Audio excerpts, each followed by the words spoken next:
Hey everyone, What If Fan here, bringing you another exciting part of What If Transmigrated into One Piece and became a Marine. You can find the fanfic title and the original author's name on my Patreon page. Make sure to check it out and show them some love. If you enjoy the video, don't forget to like, subscribe, and ring that notification bell so you never miss an upload. Also check out my Patreon channel for early releases of all the series, where you can find all the series released one day ahead of YouTube. Alright, let's jump into it. Chapter 61, Impending Crisis. At that moment, an ensign ran towards him carrying a den mushi and said, "Captain Blaze, it's for you from headquarters." How did they get the news so soon? Not even 15 minutes passed, right? Blaze was puzzled over the call. Shaking his head, he received the den mushi from the ensign and attended the call. Sengoku's piercing came from the other side. "You brat, what had you done? Can't you think before you act? I told you already I won't protect you if such things happen again." "Sengoku-san, what are you being angry for?" "I didn't do anything." Blaze feigned ignorance. Unknown Sengoku already knew what happened here. Not just Sengoku, most of the high-ranking Marine officers know what happened. "Wahaha, Sengoku, why are you scolding him? He did well. What's the point of being a Marine if we can't even protect innocent people?" Garp's voice came from the distance. "Shut up, Garp. Get the hell out of my office." Shooing Garp off, Sengoku continued. "Stop your act, Blaze. Someone recorded the fight between you and Enigumo and sent it to the headquarters." "What?" Blaze was shocked and thought, no wonder. "Oh. I'm in trouble now." What Blaze didn't know is, Enigumo wants to record his action of punishing Blaze but in turn recorded himself getting beaten. Well, in a way, it worked against Blaze. Because of the recording, Blaze is in trouble. Knowing his misdeeds are exposed, Blaze spoke the truth. "Sengoku-san, I didn't do anything wrong. He's the one who went out of his way to trouble me." Sengoku sighed. "Infighting is common the Marines with opposing views, that's not the problem. But stopping an officer from capturing the criminals branded by world government is a crime. The only good thing is world government doesn't know of this yet, but once they come to know, you will be in deep trouble. You already provoked them once, they won't let you off the second time." "What should I do, Sengoku-san?" Blaze asked. "Bring the slaves back." "But they are innocent, they haven't committed any crime. What did they do to deserve being treated like this?" Blaze responded and couldn't help but get furious. Sengoku doesn't have the answer to his simple question. As a Marine, you just had to follow the orders. Are you going to or not? "I can't." Blaze was firm on his decision. If he does that, it's the same as betraying himself. "Okay then. I won't help you on this matter." Sengoku rubbed his temples in exasperation. At that moment, Garp's voice came. "Don't worry, brat, I am with you on this. Well, so that you know, Sakazuki's coming for you. He already left the headquarters, you trampled on his dignity by thrashing his subordinate. He won't go easy on you as it's the second time. Don't die, brat." Saying this, Garp ended the communication. "Catcha." Blaze's face twitched as he could tell from Garp's voice he's enjoying this way too much. Opposite to him, Regis and Jado were sweating heavily listening to the conversation between Blaze and the higher-ups. It's way beyond their level. In fact, their whole body is shaking hearing Sakazuki's coming after them. Regis hesitantly spoke, "Captain, what are we going to do?" "Nothing, let's get to Alabasta before he catches up. Whatever happens, I want those 5 to reach their home. I promised the others that I will send them safely to their homes." "You don't want me to go back on my words, right?" Blaze asked. For the first time, Regis and Jado sensed Blaze is serious. They responded in a sober tone. "Yes, sir." "Good." Blaze knew he's weaker than Sakazuki. With his present strength, fighting against him is nothing but suicide. It doesn't mean he's afraid. If the situation demands it, he will fight even if it means death. That's the type of person Blaze is. But he's not planning on fighting him. As soon as he drops those 5 people in Alabasta, he will be free without any worries. Then, he can escape from Sakazuki's pursuit and doesn't need to fight him head-on. Sakazuki is a vice admiral carrying an important position, he can't waste days pursuing him. After 1 or 2 days of furious chasing, he will leave. He needs to be extra careful in that time frame.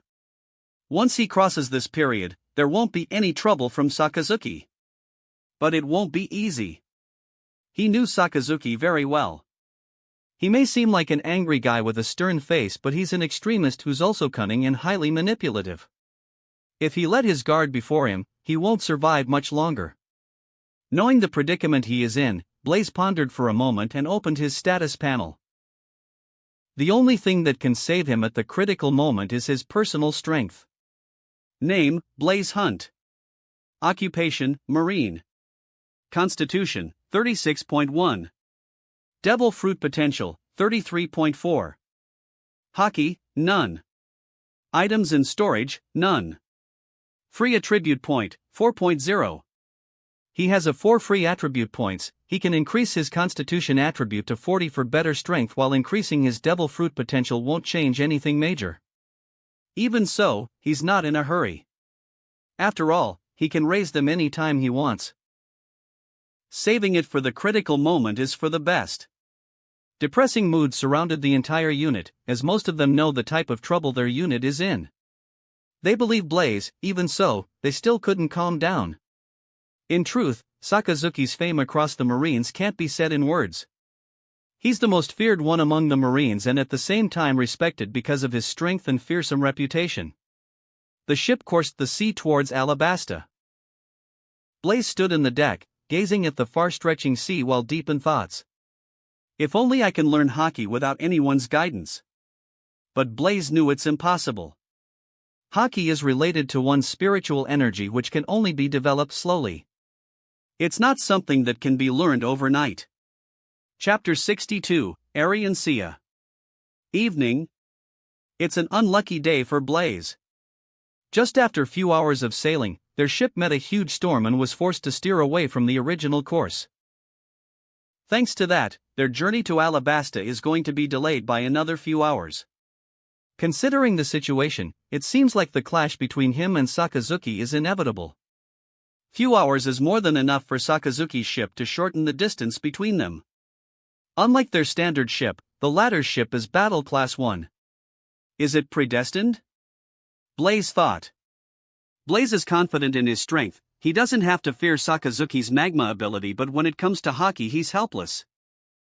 Though Sakazuki may not be as strong as he was seen in the original timeline, he's undeniably a formidable opponent to face. Headquarters. Sengoku rubbed his temples in frustration, ending his call. He knew Blaze did nothing wrong, but it's a problem when he fails to listen to orders. Are you really not going to do anything? Garp asked, sitting opposite Sengoku. What can I do? I already told him, he's on his own. Sengoku uttered. Sakazuki won't hesitate to kill Blaze. Both of them are persons with extreme opposite views and unyielding personalities, they won't stop until one of them dies. Blaze will die if we don't do anything. I am planning on sending Kuzan to the rescue. Garp spoke in a rather serious tone. If you send him, what will Blaze learn? Only when he realizes his mistakes, he will understand his wrongs. Furthermore, he needs to understand that he's not above everyone else. And if he doesn't change that attitude, he won't survive even if we look after him. Sengoku spoke his inner thoughts. Even though Blaze's actions always enraged Sengoku, he knew Blaze is strong with great potential to become an admiral in the future, so he won't let him die that easily. Garp nodded his head, understanding Sengoku's words. I will tell Kuzan to save him only at the crucial moment. Both of them are veterans with countless years of experience, they knew Blaze's personality and what needs to be done to correct them. Garp was like Blaze when he first joined the Marines, so he understands his actions better than anyone. Soon, Garp called Kuzan and explained the situation. The problem is Kuzan is in New World, it will take time for him to reach Alabasta. Aside from Kuzan, the only person who can stop Sakazuki is Kizaru, but he's also not in the headquarters right now. The current admirals can stop him, but all of them are old-timers aside from Sengoku, and they won't go out of their way to save a kid. Let's hope Kuzan reaches in time. Around evening, Blaze could be seen training in the ship's deck. There wasn't any sort of nervousness or fear in his demeanor, unlike the other Marine soldiers in his unit. He understands their distress. Even so, worrying won't get them anywhere. Their only choice is to face the difficulty head-on and prevail. At that moment, two small silhouettes sneakily entered the deck where he was training. Blaze perceived them with heat sense. They are none other than the two kids who were among the 5 ordinary people. They were dressed in plain clothes and looked scrawny for their age. Both their appearance were a little similar. If Blaze is not wrong, they are twins. "What are you two doing here?" Blaze asked, turning around. His sudden turn stunned them and fear apparent on their faces. Brave one among the two came forward while the timid one hid behind the other. "Mr. Marine, we want to thank you for sending us home." The brave one unexpectedly thanked in a sweet voice. Laughing a little, Blaze spoke, "No need. As a Marine, it's my duty to protect the common people like you all." Squatting down, he asked them, "What's your name?" "I am Eri and this is my little brother Sia." The brave one named Eri cutely responded. Blaze was surprised a little, recognizing the brave one is a girl while the timid one is her brother. Though they were world noble slaves, they haven't lost their innocence yet. If his guess isn't wrong, they were only slaves for a short period of time before they escaped. So Blaze asked them, "When did you two get captured, and how?" Eri thought for a moment before replying, "We don't know. We just went out to play, but suddenly we lost consciousness, and when we opened our eyes we were before countless people prying eyes. It was scary. After that, we were forced to do things that I and my little brother doesn't like. But if we don't do as told, they will beat us badly." Speaking up to this point, Eri broke into tears. Blaze sighed and took her hands into his own. "Don't worry. You are safe now. Whatever the circumstances, you have to be strong and courageous." Wiping away her tears, Eri spoke, "Yes, I won't cry. My father also said the same thing when I was little." "What's your father and mother doing? Will they be at home when you reach there?" Blaze asked with a curious expression. "I don't know about father, as he often goes out and comes back only after a few months' gap. But we have a beautiful mother who takes care of us.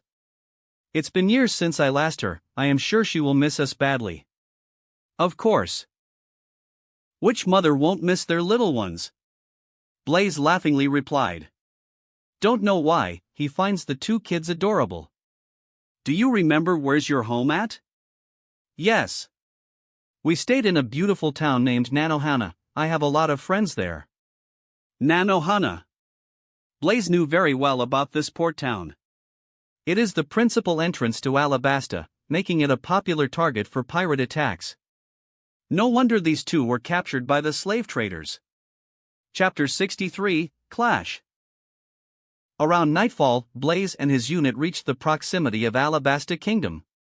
But a huge crisis followed them. Don't know when Sakazuki's ship caught upon them. If not for the storm, they may have dropped the 5 world noble slaves and escaped from Sakazuki's pursuit. But now, even if they want to, they can't outrun Sakazuki's battleship. They are cornered with no escape route. Sakazuki stood on the ship deck smoking a cigar while his marine coat fluttered by the sea breeze. Wearing a standard marine cap, having a grim disposition, he resembled a typical villain.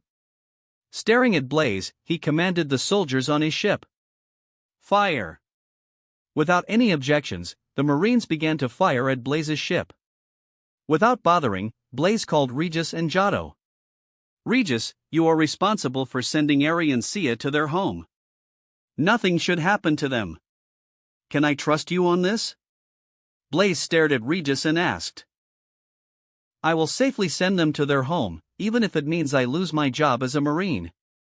Regis gave Blaze a military salute.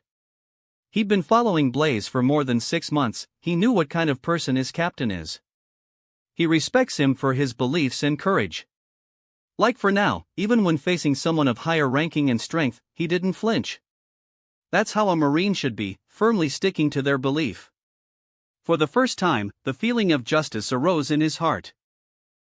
He also began to understand the type of justice Blaze believes in. Giotto, you are responsible for the other three. Do you have any opinion? Blaze asked. No, Giotto replied. In truth, he wants to reject Blaze's request, but he wasn't that brave. Blaze inwardly shook his head as he could sense Giotto's reluctance. He wasn't as firm as Regis. It's also why Blaze entrusted Eri and Sia to Regis. But other than Giotto and Regis, he can't trust other soldiers on this ship as they aren't strong enough. He glanced at Eri and Sia. He made a promise to send them home safely, but in this situation, he can only entrust them to Regis. Mr. Marine, Eri called, gazing at Blaze. The tense atmosphere scared them a little. Don't worry. He will take you both home, safely. Blaze ruffled her hair and turned around. Walking towards the ship's back, he said. I will distract them. Captain Blaze, I hope you emerge as a victor. Regis shouted, clenching his fist. Go! Blaze waved his hand. Sakazuki's ship began to fire the cannon, but none of them hit his ship as they are out of range. They wanted to deter his unit and win without a fight. Any Marine unit would be frightened facing the pressure of a battle-class ship and Vice Admiral rank officer. It's also why Blaze decided to face them, alone. He didn't want to implicate the soldiers in his unit as he knew Sakazuki is the type of person who won't show any compassion and will be heartless even if they are Marines. During the Summit War, Akainu killed any Marines who contradict his beliefs, as he even executed a soldier for leaving his post in fear. If not for Shanks, Kobe would have also lost his life too. Blaze jumped from the ship and stood in mid-air while his ship proceeded to sail ahead. Blaze and Sakazuki looked at each other. There were sparkles in the air while everyone in the surrounding began to feel hot. None of them made the move, but the pressure itself began to suffocate the ordinary Marines. The Marine soldiers on Sakazuki's ship gulped a little. They didn't expect the captain-level officer would induce fear in them. They had been in countless battles, but facing Blaze's lone figure, they felt different. What are you all doing? Fire at the ship. No criminals should escape today. Sakazuki ordered and sprang from the ship to face Blaze. Blaze took action. Flames surged from his hands, and concentrating them on his fist, he punched the sea below them. Boom! A dense column of fire burst from both his fist and hit the water below. The extreme temperature steamed the water into mist, engulfing the entire region. Since it's nightfall, the mist perfectly concealed the area and acted as a cover. Soon, Blaze's entire unit along with the ship disappeared from their view. We missed them. Target their last position and fire. Marine officers commanded the soldiers to fire blindly. Since they were near the port of Nanohana, their confrontation attracted the residents of the town. What's happening? The residents discussed, but they couldn't see as the mist concealed their sight. Blaze didn't wait for Sakazuki and began to launch his best attack. As he knew wasting and stalling time isn't going to do any good. Flames erupted from his body and swirled around him in overpowering momentum. The heat is so intense, the Marines present on Sakazuki's ship began to perspire heavily. Even Sakazuki creased his brows as he was surprised by Blaze's strength. He could tell the temperature of the flames is close to his magma ability. The flames around Blaze massed around a single point and began to take shape. A flame bird materialized. It was as tall as a 6-foot human with a huge wingspan. The flame bird was a fiery red with golden fumes around its edges. It doesn't look like a scary existence but more like a noble creature. This is... The Marines on board were awestruck by Blaze's ability. Not just them, the onlooking residents were also stunned by the sudden appearance of a huge flame bird. Though mist shrouded their vision, it was hard to miss the fiery thing fluttering in the sky. Sakazuki. With a huge roar, Blaze commanded the fiery bird to attack Sakazuki, who stood before his ship. The flame bird flew towards Sakazuki and breathed a huge blast. The flames rushed forward rapidly, carrying intense force and extreme heat. Facing the attack, the Marines behind Sakazuki were scared witless, as if their end is coming. But Sakazuki stood in his place and countered the strike with his own dog-biting Crimson Lotus. Sakazuki's fist transformed into pure magma shaped like a fanged doghead and expanded towards the flames akin to rocket, completely shattering it apart. Chapter 64, Intense Battle, Sakazuki vs. Blaze. Sakazuki's attack didn't stop after blasting apart the flame breath. It continued forward and struck the fiery bird fluttering in mid-air. Bang! The impact created a shockwave that carried extreme heat. Upon collision, the fiery bird was fragmented into countless small crimson flames and rained upon Sakazuki and the Marines behind him. Flame control. It's a skill Blaze gained after much practice. He can control the flames within a certain range even without contact. It's not similar to awakening. He made it possible thanks to his perfect heat manipulation. His body emits high heat that spreads around and covers a specific range. Within this range, he can control the flames, but only to a certain degree. No! It's falling on us. Everyone take cover. A Marine officer commanded while the Marine soldiers on board escaped from the flames by running away from them. Since the flames didn't have much force, they just set everything on fire upon contact. Without bothering about the Marines behind him, Sakazuki rushed towards Blaze and punched. His magma-turned fist blasted towards him in full force. Blaze countered the strike with his own, by punching a dense column of fire. The flames turned into the shape of fist and smashed against Sakazuki's magma fist. Boom! The collision triggered a huge explosion and inflated a heat shockwave that expanded in all directions. The heat engulfed everything within 500 meters and turned into a volcanic region. Even the residents of Nanohana town some distance away from the battle felt the scorching temperature. It didn't stop Blaze and Sakazuki from engaging against one another, they continued to struggle. Sakazuki exploded another wave of magma into his fist while Blaze did the same. Ah! Roaring atop of his lungs, Blaze raised the flame temperature and forced the flames into his fist as fast as he could. A single confrontation is enough to gauge Sakazuki's magma ability. The temperature of his magma is much intense than his flames, but it's not enough to punch a hole in his attack as he did to Ace. Soon, Blaze's fist knocked the magma away. It doesn't mean Blaze is as strong as Sakazuki, as he knows the latter didn't coat his attack with hockey. If he did, Blaze would have lost his advantage. Moreover, his flames are slightly weaker than Sakazuki's. It didn't discourage Blaze as he knows the temperature of his flames will increase once his Devil Fruit potential attribute crosses the 40 bar limit. In truth, Sakazuki was shocked by Blaze's Devil Fruit power. He thought his magma will triumph over Blaze's flame, but it failed. Meaning, Blaze's flame is as strong as his magma. What he didn't know is, Blaze's flame is not as strong as his magma, but he had superior control over his heat manipulation. Your Devil Fruit has potential and you improve quickly, but today's the last day of life, Sakazuki arrogantly claimed and rushed forward. Sakazuki was fast. Swoosh! In the blink of an eye, he crossed the gap between them and arrived before him while his face and arms dripped with magma. Dai Funka. Great Eruption. Sakazuki's signature skill. His pure magma fist punched him, though Blaze blocked the attack with both his hands. The magma blasted him away. The magma ability didn't hurt him in any way, but the force behind the strike hurt him. Wiping away the blood trail from the corner of his lips, Blaze stared at Sakazuki. Even without using haki, he's powerful. The difference between them is great. He can fight with brute force, but against Logia Fruit it's of no use. He could tell Sakazuki is playing with him and he will finish him off once he gets bored. It's a losing fight. Still, Blaze will strive till his last breath. He can flee, but if he does that, Sakazuki will target his unit and the escaped world noble slaves. The only thing he can do now is fight. Winning or losing doesn't matter to him now.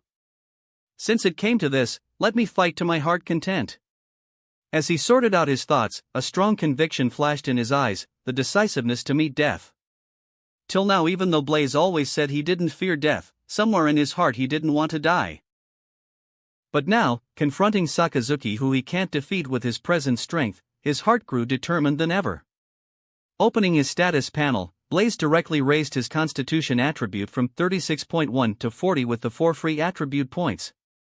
He didn't raise his Devil Fruit power because it won't help him much in this situation.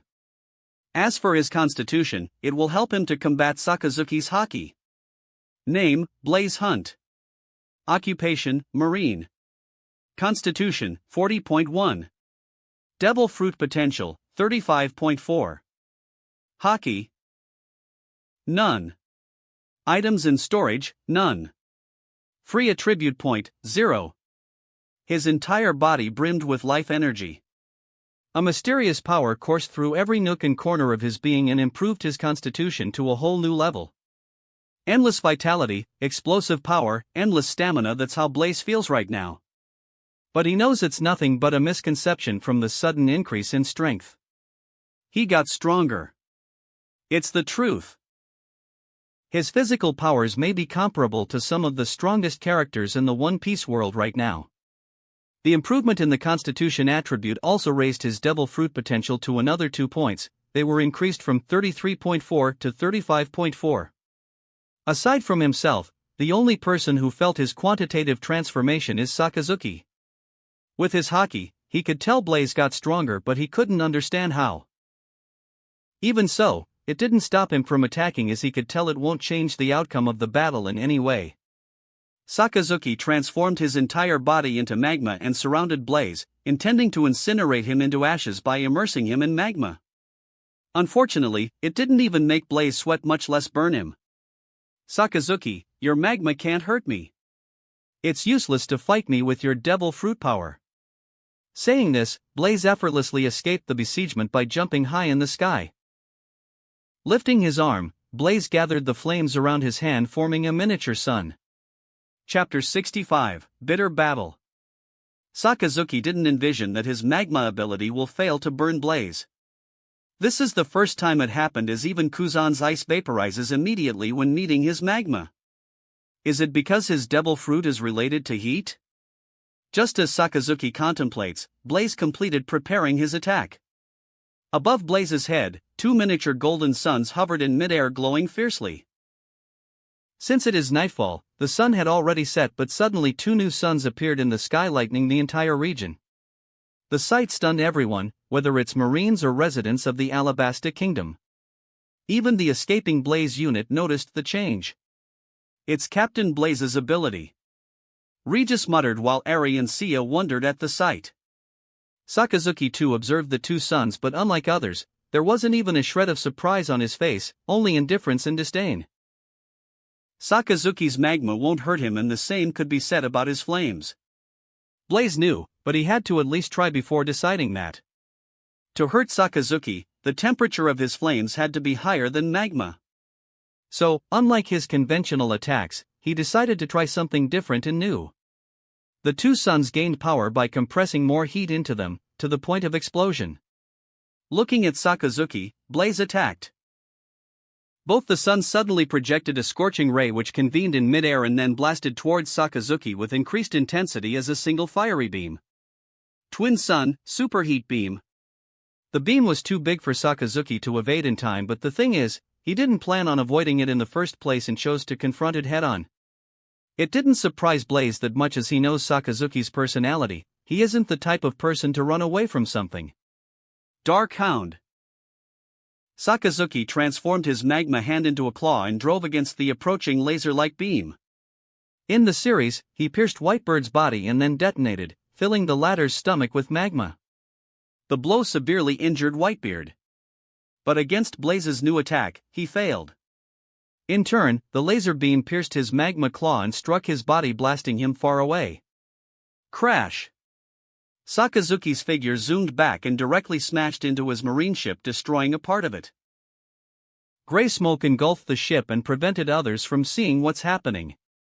Soon, Sakazuki walked out of the smoke without any visible damage, but Blaze noticed blood dripping from the latter's fist that met his fiery beam. It worked? Blaze was shocked a little. He knew it's because Sakazuki didn't coat his arms with Haki. Nonetheless, it's great progress. Glancing at his injured arm, Sakazuki frowned. Though it's just a scratch, the attack caught him completely off guard. It's time to send you to hell. Saying this, Sakazuki flew towards Blaze while his part of his body transformed into magma. He coated his arms with haki and punched at Blaze's face. Tekai hardening his muscles, Blaze blocked the attack by crossing his arms, but the impact knocked him backward. His right arm was bruised and dripped with blood. If he hadn't raised his constitution a tribute to 40, a haki-powered strike would have completely crippled his arm. He escaped the strike with a slight injury, but how many more minutes he can withstand Sakazuki's attacks? Blaze doesn't know. His mastery over Tekai is still shallow, he couldn't bring out its true strength. Though Tekai's skill had its limit, he can counterbalance it over with his Senju constitution that grants abnormal physical strength and vitality.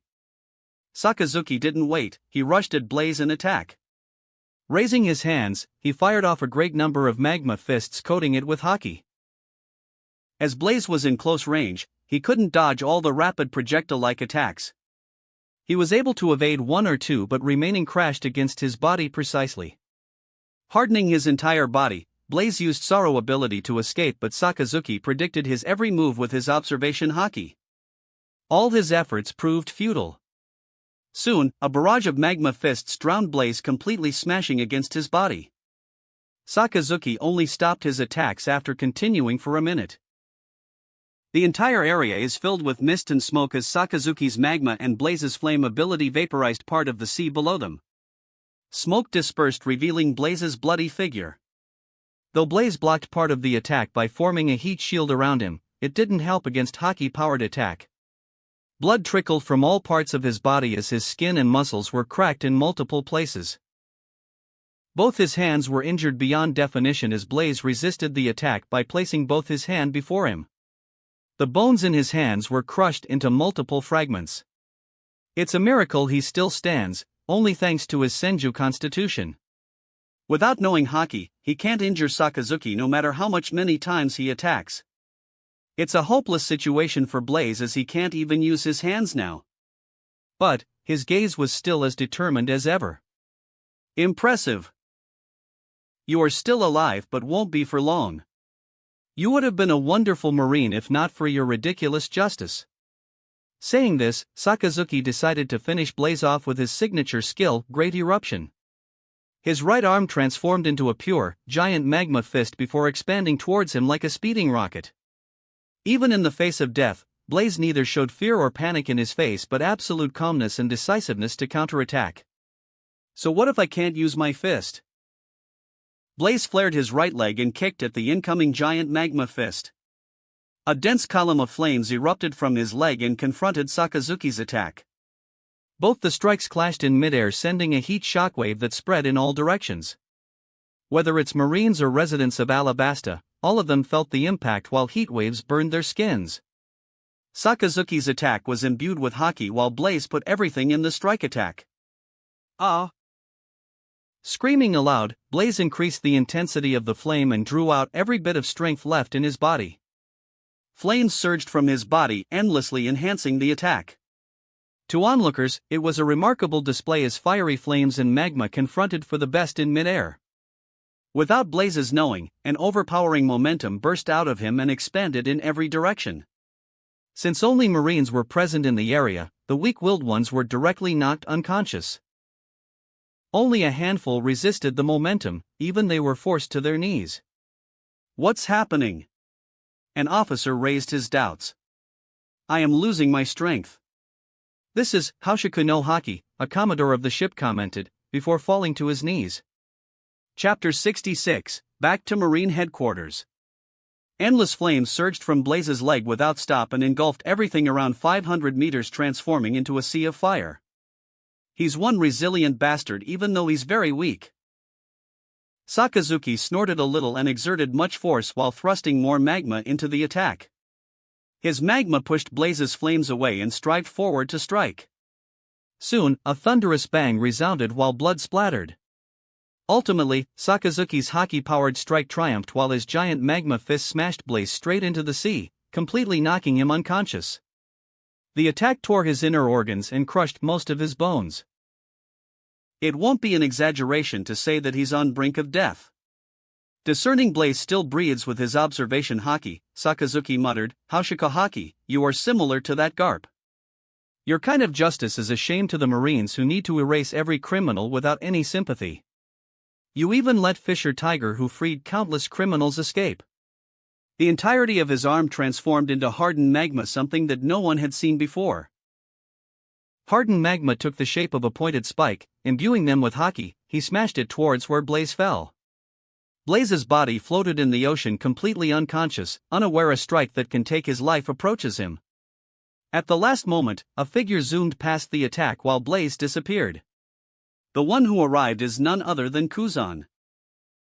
He wore an indigo coat with the Marine emblem on the left chest and the back, as well as a dark blue bandana with a white Marine symbol on it and a pair of black round sunglasses. Arara, Sakazuki, what are you doing, trying to kill a fellow Marine? Kuzan held Blaze's bloody figure in his right hand and faced Sakazuki. Blaze's entire being is painted in blood, while his face had a huge dent in them. Sakazuki's last strike is truly vicious, as he didn't even hold back a little.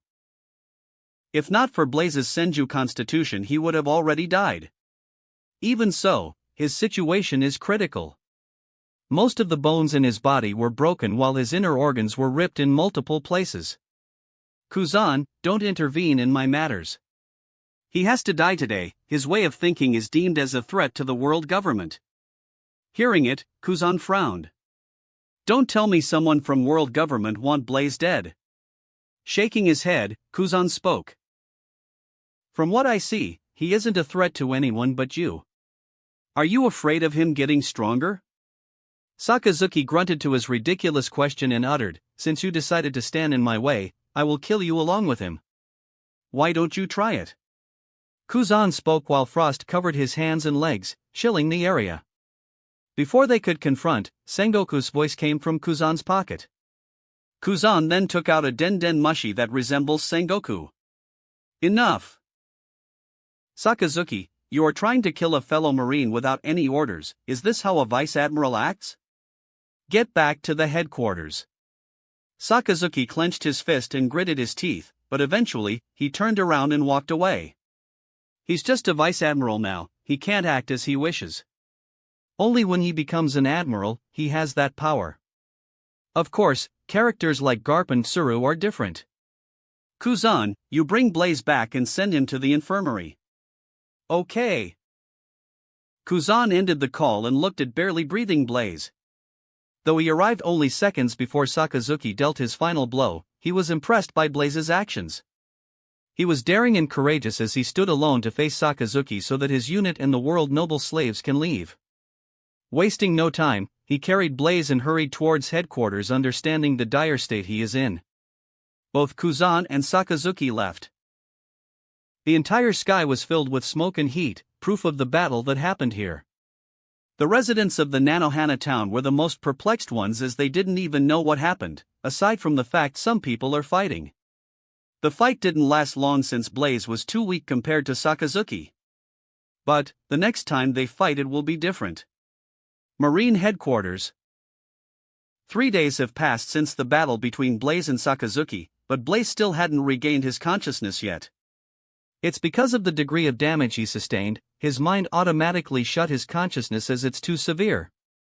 Today, Blaze slowly regained his consciousness and opened his eyes.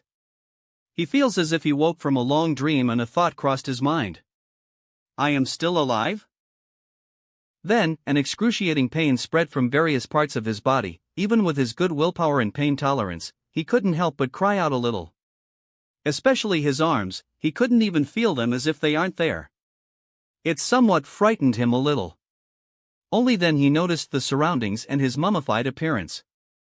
Thankfully, his arms were still there. It's just they were injured critically. It didn't affect him in any way, as he knew with his Senju constitution he will gradually recover and back to his full strength in a few days. It's the advantage of raising his constitution attribute to 40. Just as Blaze was feeling the injuries in his body, young medical personnel came inside and was astonished to see him up and conscious. You are awake? Good, I will call the doctor. Saying this, the young man went to call the doctor. In a few minutes, Blaze saw Fishbone entering the room decked in a white coat and carries a notepad. It's surprising that you regained consciousness considering the degree of wounds. How do you feel? Fishbone asked. I can't feel my arms, Blaze said, looking at his fully bandaged arms fastened against his chest. Your arms are crushed completely with shattered bones. But you don't have to worry, I noticed incredible healing power in your body. They will heal if you eat and rest properly for a few days. Blaze simply nodded his head. Crushing defeat against Sakazuki taught him many things and the importance of Haki. Haki stands far above the devil fruit power. Even if one had heaven-defying strength, without Haki, they won't amount much. Chapter 67, Punishment. Next day. Most of Blaze's injury healed to a certain extent that he can barely get out of his bed and walk. The only troubling thing is his arms, the recovery is quite slow. He still can't feel them. Just as he was contemplating what he should next, Garp came to visit him. The old man had a grin on his face as if he was enjoying his predicament. Wahahaha. Blaze brat, you look great. Hearing the sentence, Blaze's lips twitched. In what way I look great? I want to learn Haki, can you teach me? He asked without hiding his thoughts. You want to beat Sakazuki? Garp asked, narrowing his eyes. Yes, that bastard nearly killed me. Blaze calmly replied. Even if I want to teach you Haki, you are in no position to learn them.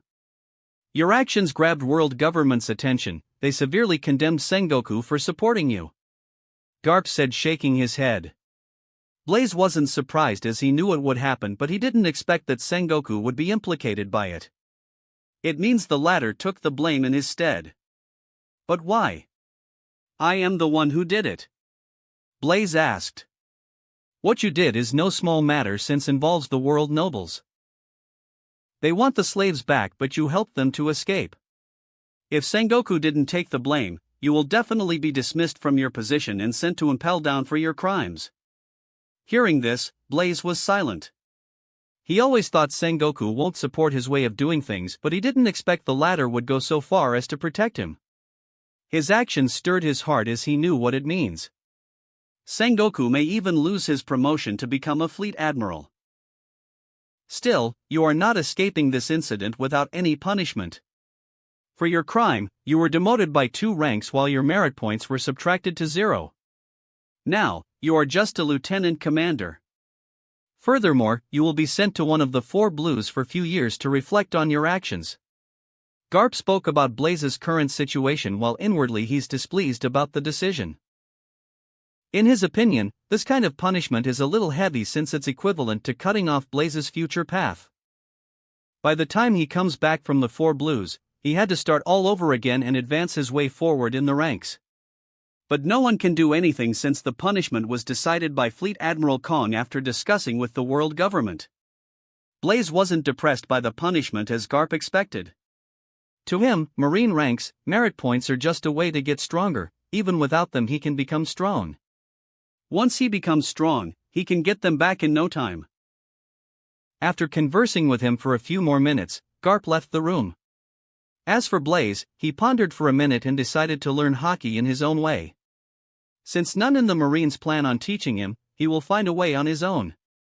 His first choice is to visit Old Man Magnus and ask him if the latter also rejects his request. He can only look for other ways. After Garp left, Regis came to visit him. He told him the escaped world noble selves they carried to the Alabasta Kingdom were recaptured by the Marines. It enraged Blaze, but Regis's next sentence somewhat calmed his heart. I safely sent Ari and Sia to their homes. After finding the Marines are searching for them, I helped them relocate to a different island. Regis then recounted what happened after Blaze was taken away from Kuzan. Unlike Regis, Giotto revealed the other 3 people's whereabouts, and for his service, he was promoted by 1 rank. Blaze was disappointed by his actions but won't blame him, since his actions saved the other Marine soldiers in his unit from any sort of punishment aside from Regis. What about you? Blaze asked. Since I didn't reveal the location of the other 2 slaves, I was naturally punished and demoted to ensign, Regis replied. Thanks, Regis. Blaze won't forget his help. Only in difficult situations, you will see the true faces of the people around you. Captain Blaze, I decided to follow you. I don't care about your rank or where you are sent. I believe in your strength and justice. Hearing this, Blaze laughed. It feels good to have a trusted comrade beside you. Blaze stayed in the healing center for another day before leaving the place against Fishbone's instruction. Exiting the healing center, he headed to Sengoku's office. He didn't thank him for taking the blame, but he will buy his actions in the future. Blaze can't let him down after what the latter had done. What are you doing here? You haven't fully recovered yet. Go back. Sengoku frowned at his reckless action. Don't worry about them, Sengoku-san. They will heal in no time. I came to apply for a leave. For what? Personal reasons. How many days? 3 months. Blaze responded without batting an eyelid. Before Sengoku could question, he spoke again. Personal reasons. Hearing his answer, Sengoku had the urge to beat him but suppressed his impulse considering the state of his injuries. He didn't reject Blaze's request as his wounds need time to heal, especially his arms.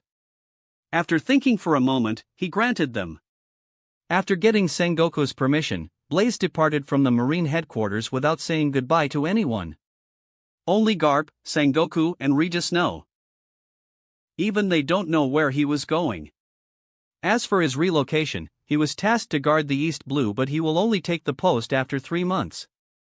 Neither Garp nor Sengoku stopped him as they thought Blaze was disheartened after his defeat. But, in truth, he wasn't distressed by the loss. After all, losing is also part of a game. Accepting the loss is also a kind of win. Leaving the headquarters, Blaze headed straight to the volcanic island where he met Old Man Magnus. Sengoku's office. Do you know where he's going?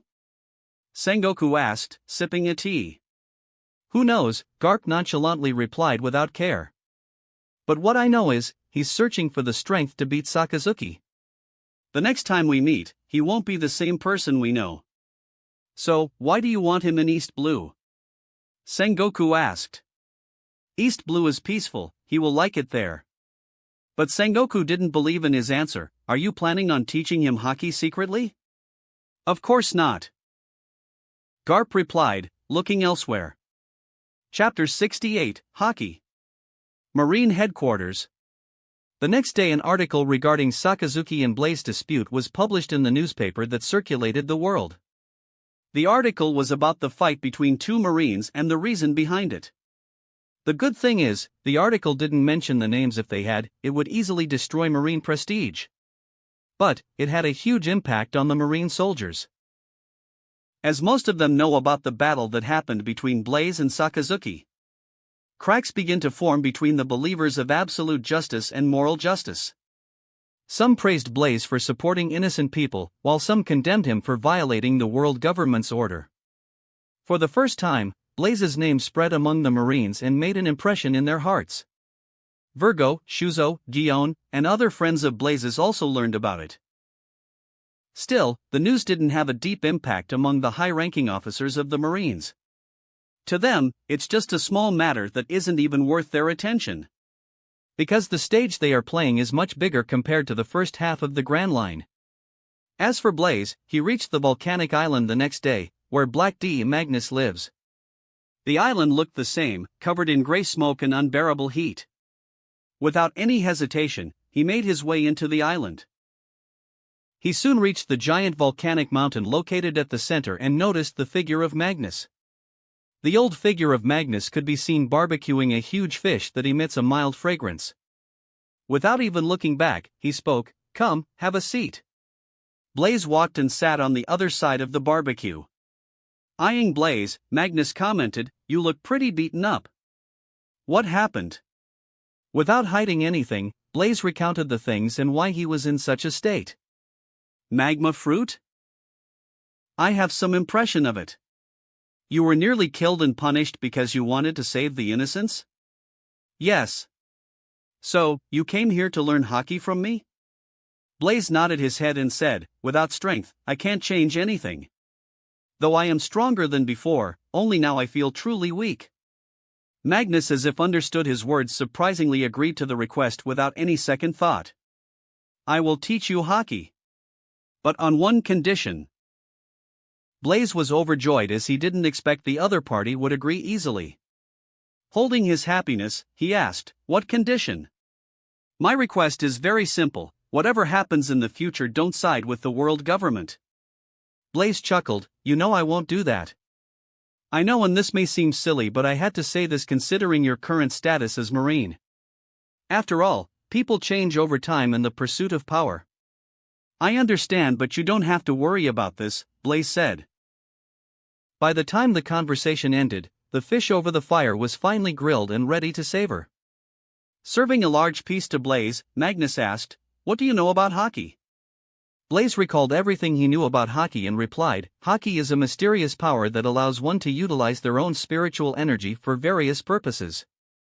Perfect answer. Hockey is nothing but a person's spiritual energy. Tell me more? Magnus asked. I know hockey originates from one's spirit and not their physical body. It is utilized in 3 different ways. Armament hockey represents one's fighting spirit. Observation hockey represents one's spiritual presence, and finally conqueror's hockey defines one's willpower. It's all I know about hockey. Good. You already have a good grasp of what is hockey, but that's what limits your imagination. For now, let's forget about different types of hockey and discuss the basic concept. You knew hockey is nothing but one's spiritual energy, but do you know how it comes? I would say strong belief or unyielding obsession. The greater your willpower, the stronger your hockey. It's also why all the conqueror's hockey users are powerful than normal hockey users. Magnus explained while Blaze listened. He continued, all living beings in the world are capable of controlling their spiritual energy, but most people fail to sense them. Do you know why? Blaze thought for a moment and replied, because they don't have a firm mind or determination. Wrong. Everyone is obsessed or stubborn over something in their life, which means they are qualified to learn hockey. Magnus. Then? Blaze was puzzled. It's because of doubt, unbelief, and ignorance. Most of the common people consider themselves as ordinary and they don't even know about hockey.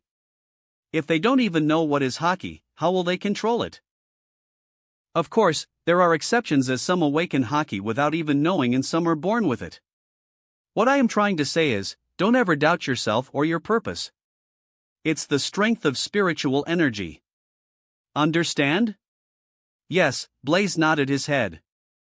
In your case, you already awakened your conqueror's hockey. Meaning, your spiritual energy is ready for use. It's just you don't know how to sense them. How to feel them? Blaze asked. Sensing hockey is the hardest part. Most people fail at this stage, and I have seen people who had taken years just to sense their hockey. Spiritual energy is a mysterious power that's dormant in all beings, so to feel them, you need to believe in yourself. Is this the only way? Blaze asked. He knew hockey can also be practiced by intense training or by extreme shock. No. There are other ways to sense hockey: training, stimulating one's emotions, or fighting. But the conventional way is to sense hockey by oneself. By going this way, the sense of control over your hockey will be excellent and you will get a good idea of what is spiritual energy. Perceive everything from the source. For example, how do you think the first person learned his hockey when there's no one to teach? Old man Magnus explained many things about hockey that subverted Blaze's understanding. And, the next step is to sense them, but how? Chapter 69, Magnus' Shock. Follow my instructions. Close your eyes and sit in a position that you are most comfortable. Magnus guided. Now, relax your body. Blaze sat cross-legged, shut the eyes, and relaxed his body. Magnus carried on with his instructions while he followed suit without missing any details. Follow your breathing, try to perceive the energy within you. The energy can be anything: a feeling, color, word, image, or something similar. Blaze followed his guidance and sought to feel the energy, but he couldn't sense anything. He knew it's like meditation, it can't be achieved in a single day. You may not be able to sense the spiritual energy immediately, but it doesn't mean your talent is poor. It takes time and will get easier as you repeat the process. Magnus' voice reached Blaze's ear as he fails to sense his spiritual energy even after trying for half an hour. Take some break and then continue. Hearing it, Blaze slowly opened his eyes and reflected. He first needs to stop the wandering thoughts and should learn to focus his mind entirely on one thing. After relaxing for 15 minutes, Blaze continued and repeated the process. As he practiced, again and again, he finally touched something, but it was just for a fleeting moment. 2 days passed. Most of his injuries healed, except for his arms. If Blaze isn't wrong, they need another 5 days to completely heal. As for Magnus, he didn't give him any hint after the instructions. So, it's up to him to sense the spiritual energy. Unlike before, he would sense something every time he tries to feel his spiritual energy, but that feeling would soon disappear. He wasn't able to grasp them completely. Like every other time, Blaze closed his eyes and relaxed his body to feel the energy. Without knowing, his thoughts were completely cleared up while his mind reached the state of emptiness. It happened suddenly and it was just for a second, but that short time frame helped Blaze to feel his spiritual energy. It was a golden ball of mysterious energy with silver luster around its edges. Is this my spiritual energy? Before he could rejoice, he lost the feeling and everything returned to normal. Even so, Blaze was thrilled. Jumping to his feet, he exclaimed, "Old man Magnus, I just felt my spiritual energy." It was a golden ball of energy with silver radiance. What? Magnus was shocked. Though his back was hunched and he carried a walking stick, his speed was fast as he flashed next to Blaze at breakneck speed. Tell me about the process? Blaze then recounted everything, but nothing seemed different. It somewhat mystified Magnus, as he knew it's impossible to sense the spiritual energy in such a short time. Even he, who was considered a prodigy, took a month to sense his spiritual energy. How did he do it in mere 2 days? Is something different about him? I think you are innately gifted in learning hockey. Let's proceed to the next step. Magnus' eagerness to teach hockey was one step higher than Blaze's enthusiasm to learn. He wants to see in how many days will Blaze learn the next step. Wasting no time, he spoke about the next step. Remember the feeling of sensing your spiritual energy and repeat the process. You should first understand that it's your spiritual energy and they are part of you. Only you have the power to control them. Magnus guided in the next step while Blaze listened carefully and executed according to his direction. But it wasn't easy as he couldn't sense the spiritual energy again, no matter how many times he tried. Thankfully, old man Magnus was there to guide him. During the failure, he will motivate and share some of his experiences of sensing the spiritual energy. It helped him a lot. Now he understands why it's nearly impossible to learn hockey without someone's guidance. It didn't take long for Blaze to sense and feel his spiritual energy. He was just a step away from completing the next step. According to Magnus, he should have successfully completed this step when he was able to feel his spiritual energy with a thought. Spiritual energy is a part of me, like arms and legs, it's always there. It should come naturally, feeling and controlling them. Blaze pondered upon his failures and improved quickly. Days passed, soon it's been 15 days since Blaze came to this island. His body recovered and healed with no hidden wounds, even his scars disappeared. It's the power of his Senju constitution. His strength returned to its peak while his attributes also raised slightly, thanks to the battle against Sakazuki. Blaze successfully completed the next step, feeling the spiritual energy with a thought. It's only been a day since he finished the step, but he got a complete hang of it. Magnus was shocked, but he didn't express it in his face. After 10 days of observation, he inferred why Blaze can sense and feel his hockey in a short period.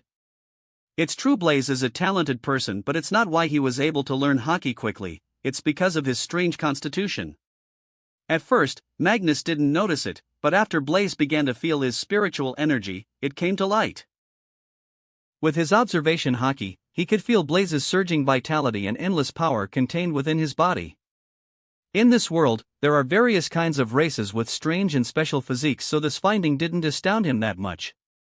He thinks Blaze is different.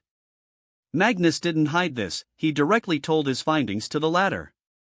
It came as a surprise to Blaze. No wonder, it's because of the Senju bloodline. It cleared his head and new theories popped in his head.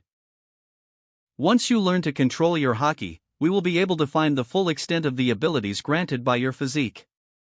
Magnus expressed his thoughts. Good. Shall we proceed to the next step? Blaze asked. Yes. Magnus agreed while he inwardly shook his head. The process, which would have taken a few months, was completed by Blaze in few days. If this goes on like this, I won't have anything to teach him after 2 or 3 months. Magnus' intuition tells him that Blaze will become a formidable haki user that the world hadn't seen before. His powers will soon shock the world. World government will have a hard time dealing with him once they became his enemy. It's going to be fun. Chapter 70, Haki Training. The hard part is over, which is feeling your haki. The next step is simple, harnessing the power of haki. You already know haki can be used in 3 different forms: fighting spirit, presence, and intimidation. Usually, people learn to feel their haki by training in any one form of haki. Either armament or observation. It's also the reason why many people excel in one form of haki. But, you are different. You already learned to feel your haki. It's your advantage and it won't limit your imagination when you begin to learn the other forms. Magnus explained. Blaze was puzzled as he couldn't understand what Magnus was trying to say. How is it different? Isn't it all the same? Noticing his confusion, Magnus smiled. Let me demonstrate in simple terms. Haki isn't all about coating your arms or observing your opponents, it's much more. Watch me. Saying this, he closed his eyes. Suddenly, Blaze sensed a mysterious power in the surrounding, brushing past him. He can't see it but can feel it. It's old man Magnus' haki. The next second, the stones sprawled around him rocked a little and began to float. How? Telekinesis? Old Magnus can control the objects around him with his haki? Unbelievable. Soon, all the floating stones swirled at high speed, but halfway all of them dropped to the floor without support. Seeing this, Blaze looked at Magnus. The latter shook his head with a fatigued expression. My haki has grown weak over the years and I still can't control the objects with just spiritual energy. This is what I want to say to you. Don't limit your haki with the knowledge around you. Haki is nothing but belief. This time Blaze completely understands what Magnus was trying to say. He needs to believe in the impossible to make it possible. If he doesn't even believe it, nothing will change. Haki is just spiritual energy, while its application is not limited to fighting and observing. It can do wonders if grasped correctly. The new findings somewhat excited Blaze very much. Magnus once again spoke, interrupting his thoughts. Don't let your thoughts wander, this kind of practice is too far away for you. I showed this so that you don't limit your imagination. Nothing more. Blaze nodded his head in understanding. He wasn't a reckless fool to think he can do that after practicing for a few days. Now, let's talk about how to harness your haki, which is a basic and foundation of controlling one's spiritual energy. First, Busashoku, armament, haki, forming an invisible armor around yourself with your spiritual energy. It may seem simple, but armament haki is the most difficult of 3 forms. You need to consider many things since reckless use of armament haki drains your spiritual energy fast. Unlike observation and conqueror's haki, a person's spiritual energy is limited like stamina, it will eventually run out on continuous use. To deal with that, you need to understand the term haki reserve. Haki reserve is nothing but the amount of spiritual energy a person possesses. Usually, it's the same for every person at the start with a slight change, but there are some exceptions. Haki reserve can be improved by constant practice, battle, or even emotional changes. But mostly, it's by practice one can increase their haki reserve. I am speaking about this haki reserve concept because the amount of spiritual energy you possess is at least 3 times of a normal person. It's surprising.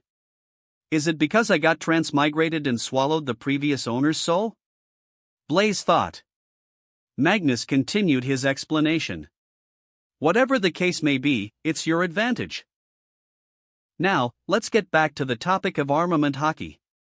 To coat your body with hockey, you need to learn how to harness and channel your spiritual energy. It's the same concept as punch. When you punch, you channel your entire strength to your fist. Let's start. Try to touch your spiritual energy and let it flow. Blaze did as Magnus instructed. Time flew by, 1 month passed. After a month of rigorous training, he was finally able to harness and channel his spiritual energy. It didn't come easy, he worked hard for it. Blaze can coat his arms with hockey, but it was imperfect and unstable. In this 1 month, Magnus also taught him other 2 forms of hockey, observation and conqueror's hockey. Under Magnus' supervision, Blaze coated his arms with hockey and punched at the huge boulder in front of him. Just as his fist was about to strike the rock, his hockey wore off. Magnus shook his head. Watch me. Saying this, he covered his arms with hockey and showed Blaze. Did you notice anything? No. You are forcing and pressuring your spiritual energy too much, it should feel natural. You need further practice in harnessing and channeling your hockey. Magnus suggested. Next, Blaze practiced his observation hockey. The training method is similar. He closed his eyes and began to sense his surrounding with his spiritual energy. He wasn't at the stage where he can dodge the attacks while blindfolded. For that, he first needs to understand how to use his observation hockey. After 2 hours of practice in observation hockey, Magnus switched Blaze's training to conqueror's hockey. To Blaze, it was the most relaxed training. Here, he doesn't have to control his hockey but let them all erupt at once. For now, Magnus wants him to get used to his willpower. It was fun but also a little challenging. Days flew by, another 15 days passed. Blaze's control over hockey improved every day. His terrifying growth even shocked Magnus, who had become numb by now. Blaze learned the complete basics of armament and observation hockey. He can now coat his arms with hockey, but it's still stiff and needs further practice. Compared to that, his observation hockey is stable. He can sense the things and movements around him with his eyes closed. With the basics learned, he can now proceed to the next step, battle. Only during the battle his hockey will develop. He knew it very well, and Magnus also said the same thing. The problem is, there's no opponent on this barren island. And, his 3-month vacation time limit is also getting near. In a month, he has to resume his duty as a Marine. His situation is hopeless as there isn't any worthy opponent in the East Blue. Just as he was feeling low, a notification sounded in his mind. That wraps up this part of What If Transmigrated into one piece and became a Marine. Thanks so much for listening. As always, new parts drop every 4 days, so be sure to stay tuned. Also check out my Patreon channel for early releases of all the series, where you can find all the series released 1 day ahead of YouTube. If you enjoyed the video, don't forget to like, subscribe, share it with your friends, and please consider supporting the original author as well. See you in the next one.